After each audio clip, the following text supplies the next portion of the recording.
Queue న్యూస్లో పనిచేయటకు senior video editors కావాలను సంప్రదించవలసిన నెంబర్లు 8688960884. ఎల్లుండి నుంచే డిఎస్సి పరీక్షలు 2.79 లక్షల మంది దరఖాస్తులు 14 జిల్లాలో 56 పరీక్షా కేంద్రాల ఏర్పాటు ఇప్పటికి 2.20 లక్షల మంది హాల్ టికెట్లు డౌన్లోడ్ చెప్పి అంటున్నారు. ఎట్టి పరిస్థితుల్లో నిర్వహించొద్దు, దయచేసి దీన్ని వాయిదా వేయండి.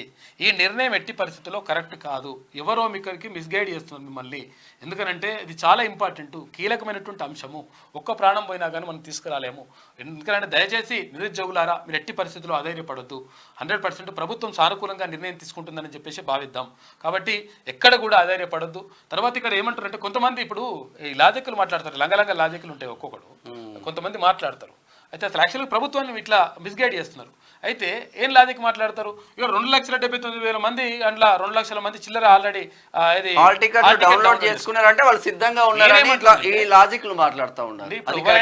ఇప్పుడు పరీక్ష ఉందన్నప్పుడు డౌన్లోడ్ చేసుకుంటారు, అది వేరే విషయం. కానీ డౌన్లోడ్ చేసుకున్న వాళ్ళందరూ కూడా ఇక పరీక్ష రాసేందుకు సిద్ధంగా ఉన్నట్టు ఇట్లని కాదు. ఎందుకంటే తప్పని పరిస్థితుల్లో అట్లా చేస్తారు. కాబట్టి దయచేసి దీనిపైన నిర్ణయం తీసుకోవాల్సినటువంటి బాధ్యత ప్రభుత్వం పైన ఉన్నది. తర్వాత ప్రభుత్వం సానుకూలంగా స్పందించి నిర్ణయం తీసుకుంటే మీరు చేయాలనుకుంటున్నటువంటి మంచి పని ఏదైతే ఉంటాయో, మీరు ఇవ్వాలనుకుంటున్నటువంటి ఫలితాలు ఏవైతే ఉంటాయో నిజంగా లబ్ధిదారులకు అందుతాయి, నిజంగా నిరుద్యోగులకు లాభపడతారు మీరు. ఎందుకంటే వాళ్ళు సంతృప్తితోనే రాస్తారు. సరే, ఇప్పుడు రాష్ట్రంలోందరికీ ఉద్యోగాలు వస్తాయి అంటే 2,79,000 మందికి ఉద్యోగాలు రాకపోవచ్చు. కాకపోతే మనం 11,000 చిల్లరని ఇచ్చినాం కదా, గంతమందికే వస్తాయి.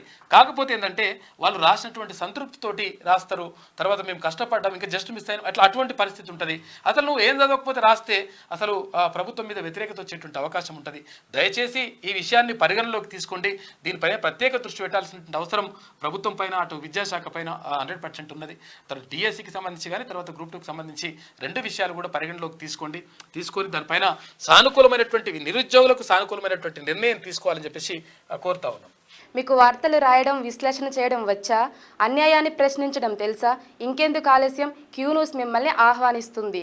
క్యూ న్యూస్లో పనిచేయటకు అనుభవం గల కంటెంట్ రైటర్స్ కావాలను సంప్రదించవలసిన నెంబర్లు 8688960884.